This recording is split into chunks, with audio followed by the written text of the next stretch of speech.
میرا اللہ پاک قرآن پاک میں ارشاد فرمایا لولا فضل اللہ علیکم ورحمتہ لاتبعتم الشیطان الا قلیلا۔ لوگو اگر اللہ کا فضل نہ ہوتا، اگر اللہ کی رحمت نہ ہوتی تم پر، لاتبعتم الشیطان، تو تم لوگ شیطان کے پیچھے پیچھے چلتے، تم لوگ شیطان کی بات مانتے، شیطان کو اپنا امام بنا لیتے۔ مگر اللہ کا فضل ہوا، اللہ نے رحم و کرم کیا کہ تم شیطان کے پیچھے نہیں بھاگے، شیطان کو تم نے اپنا امام نہیں بنایا۔ اللہ کا فضل ہوا، اللہ نے رحم و کرم کیا۔ اگر اللہ فضل و کرم نہ کرتا تو آج ہم کہیں بت پوجا کیا کرتے۔ اگر اللہ کا فضل و کرم نہ ہوا ہوتا تو شاید ہم یہودی نصارہ ہو جاتے۔ اگر اللہ کا فضل و کرم نہ ہوا ہوتا تو شاید ہم قرآن کو نہ سمجھتے، دین اسلام میں نہ آتے، ہم مسلمان نہیں کہلاتے۔ اللہ کا فضل ہی تو ہوا، اللہ نے کرم تو کیا جب تو ہم یہودی نہ ہوئے، عیسائی نہ ہوئے، غیر مسلم نہ ہوئے، ہم کافر و مشرک بدین نہ ہوئے، بلکہ اللہ کے فضل و کرم سے، اللہ کی رحمت سے ہم صاحب ایمان ہوئے، مسلمان ہوئے۔ تو میں نے عرض کی کہ اگر اللہ کا فضل نہ ہوتا، اگر اللہ کی رحمت نہ ہوتی تو تم شیطان کی اتباع کرتے، شیطان کی پوجا پاٹ کرتے، سوائے تھوڑے لوگ۔ عزیزان ملت اسلامیہ، جب اللہ نے فضل کیا، اللہ نے جب رحم و کرم کیا تو ہم شیطان سے بچ گئے، شیطان کے نقش قدم سے بچ گئے، شیطان کا ہم مرید نہیں بنے، شیطان نے مجھ کو اپنا مرید نہیں بنا سکا، کیونکہ اللہ نے فضل کیا، اللہ نے رحم و کرم کیا۔ مفسرین کرام فرماتے ہیں، حضرت عبداللہ ابن عباس فرماتے ہیں کہ فضل سے کیا مراد ہے، رحم سے کیا مراد ہے۔ یہاں آیت کریمہ میں فضل اور رحم سے کیا مراد ہے؟ تو حضرت عبداللہ ابن عباس فرماتے ہیں کہ فضل سے مراد قرآن ہے اور رحمت سے مراد احادیث رسول ہے۔ مطلب کہ اگر قرآن نہیں اترتا، احادیث نہ ہوتی، میرے آقا اگر فرماتے نہیں تو قرآن کے ذریعے ہدایت نہ ملتی اور احادیث کے ذریعے قرآن کی تشریح نہ ملتی، یوں ہم گمراہ ہو جاتے شیطان کے پیچھے پیچھے۔ تو پیارے ناظرین، جب ہم پر کوئی مہربانی کرتا ہے تو ہم اس کو یاد کرتے ہیں کہ نہیں کرتے؟ کوئی بھی آدمی اگر آپ پر مہربانی کیا، کبھی فضل کر لیا، کبھی احسان کر دیا، کبھی آپ پر دیا کر دیا، تو اس آدمی کا ذکر آپ کرتے ہیں کہ نہیں کرتے ہیں کہ وہ آدمی بھلا مانس ہے، انہوں نے مجھ پر ایسا رحم کیا تھا، انہوں نے مجھ کو پریشانی سے بچایا تھا، تو آپ ان کا نام لیتے ہیں۔ تو اب سوال یہ ہوتا ہے کہ یا رب کریم، یا رب العالمین، تیرا فضل ہوا، تیری رحمت ہوئی تو ہم شیطان کی پیروی سے بچ گئے، شیطان ہمیں گمراہ نہ کر سکا، شیطان ہمیں مرید نہ بنا سکا، ہم شیطان کی پوجا پاٹ سے بچ گئے یا رب العالمین۔ اب ہمیں کیا کرنا ہوگا؟ تو میرا رب دوسری جگہ ارشاد فرماتا ہے، سورہ یونس ہے، آیت نمبر 53 ہے، میں پڑھنے چلا ہوں، تلاوت کر رہا ہوں، ذرا دھیان سے سنو۔ میرا رب فرماتا ہے قُلْ بِفَضْلِ اللَّهِ وَبِرَحْمَتِهِ قُلْ بِفَضْلِ اللَّهِ وَبِرَحْمَتِهِ فَبِذَلِكَ فَلْيَفْرَحُوا هُوَ خَيْرٌ مِّمَّا يَجْمَعُونَ۔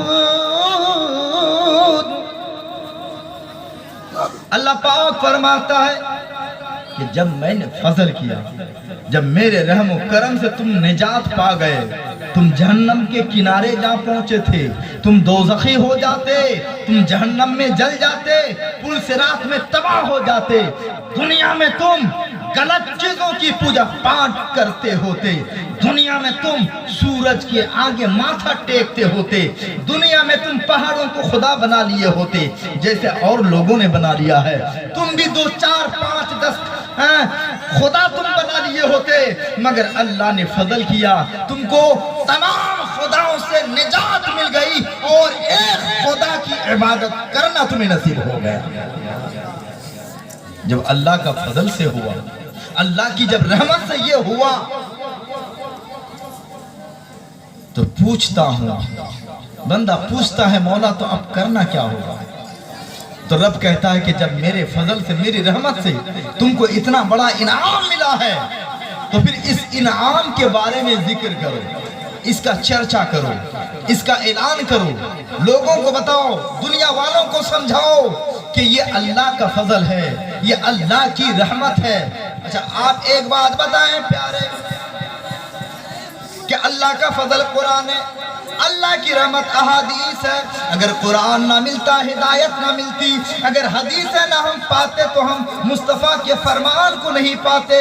تو پیارے میں آپ کو کہنا یہ چاہتا ہوں، پہلے قرآن ملا کہ صاحب قرآن ملا، پہلے حدیثیں ملی کہ مصطفیٰ ملا، تو آپ کو کہنا پڑے گا کہ قرآن بعد میں ملا، صاحب قرآن پہلے ملا، حدیثیں بعد میں ملی، اور مصطفیٰ جان رحمت ہمیں سب سے پہلے عطا ہوئے۔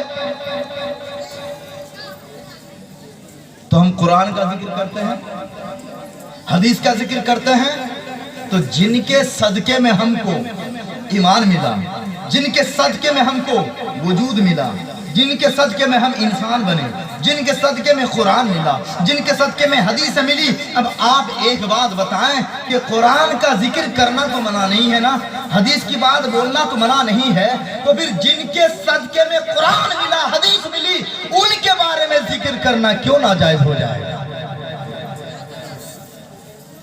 یہیں سے ذہن ملا، یہیں سے اب ذہن میں جو گرد و غبار تھا وہ صاف ہو گیا کہ جب قرآن کا تذکرہ ہر گھڑی کر سکتے ہیں، خاص کر کے پیارے ناظرین، قرآن یوں تو ہر سال تلاوت ہوتی ہے، روزانہ تلاوت ہوتی ہے، ہم نماز میں قرآن کی تلاوت کرتے ہیں، ذرا توجہ دیجئے گا تو بات سمجھ میں آئے گی، نہیں تو ذہن سے نکل جائے گی۔ روزانہ پانچوں ٹائم نماز میں قرآن پڑھتے ہیں، کوئی انتقال کر جاتا ہے قرآن خوانی کرتے ہیں، اور بہت ساری جگہوں میں رواج ہے کہ اپنی بہو بیٹیوں کو دہیز میں جہاں دیگر سامان دیا جاتا ہے وہیں پہ قرآن بھی تحفے میں دیا جاتا ہے۔ مسلمانوں ہم یہ سب بھول چکے ہیں، ہمارا دہیز کچھ اور ہو چکا ہے، مگر اسلامی مراسم میں بیشتر جگہوں میں قرآن مقدس کو بھی پیش کیا جاتا ہے۔ بہرحال کہنا یہ ہے کہ یوں تو پورے سال بھر میں قرآن پڑھا جاتا ہے، قرآن کی تلاوت کی جاتی ہے، مگر جب رمضان کا مہینہ آتا ہے تو خاص تراویح کے اہتمام میں قرآن کی تلاوت کی جاتی ہے۔ صحیح ہے نا؟ پورے سال بھر قرآن پڑھا جاتا ہے، مگر جب رمضان کا مہینہ آتا ہے تو رمضان کے مہینے میں قرآن مقدس کا دور کیا جاتا ہے، ختم تراویح پڑھی جاتی ہے۔ عزیزان ملت اسلامیہ، جس طرح قرآن مقدس پورے سال بھر میں پڑھا جاتا ہے، مگر جب ماہ رمضان آتا ہے تو ماہ رمضان میں تراویح کی شکل میں ختم قرآن کا اہتمام کیا جاتا ہے، اس کو کوئی ناجائز نہیں کہہ سکتا۔ پیارے ناظرین، جس طرح قرآن ماہ رمضان میں تراویح کی شکل میں اہتمام کیا جاتا ہے، اسی طرح یوں تو نبی کا ذکر پورے سال بھر میں ہوتا ہے، کبھی عید میلاد النبی کا مہینہ آتا ہے تو پھر اس ماہ ربیع الاول میں نبی کا ذکر زیادہ سے زیادہ کیا جاتا ہے۔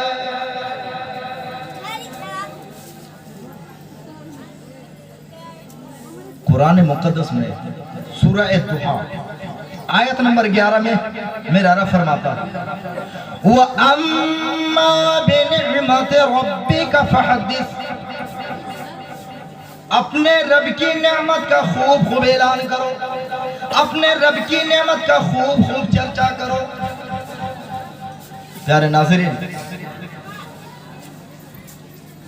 مجھ فقیر کا نام آپ جان گئے، مفتی شجاع الدین۔